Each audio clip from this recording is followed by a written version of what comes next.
Okay, car is travelling in a straight line on a horizontal road. A driving force of magnitude 3,000 newtons acts in the direction of motion, and a resistance force of magnitude 600 newtons opposes the motion of the car. So, assuming there's no other forces acting on the car here, find the magnitude of the resultant force. So what we need here is a sort of sketch, right? Okay, to show all the forces. So if we've got our car here, okay, we can show its driving force, okay, because that's what it mentions, isn't it? It's driving force. Now, a driving force is essentially created by the engine, yeah, okay? So the engine produces a driving force. In this case, it's 3,000 newtons, okay? So it's going this way. This is the way it's accelerating, okay?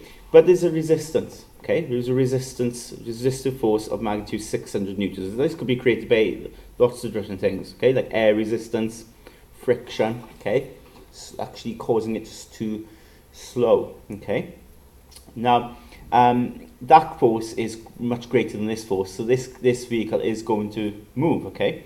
So in part A, it simply says find the magnitude of the resultant force of the car. So the resultant force, the overall effect, quite simply, it's going to be the 3,000, because that's what's pushing it forwards, but it is something pulling it back, isn't it? The 600 pulling it back. So if we take that away, we end up then with an overall net effect force, 2,400 newtons. Okay, so that's what they want there, by the magnitude of the resultant force. That's the overall effect. Part B then, it says the mass of the car is 1,200 kilograms.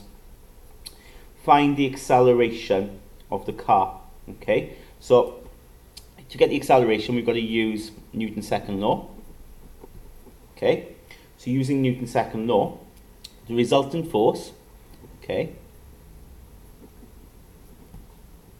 is equal to mass times acceleration. So the resultant force is 2,400 equals to the mass, which is 1,200 times acceleration. So then to get the acceleration,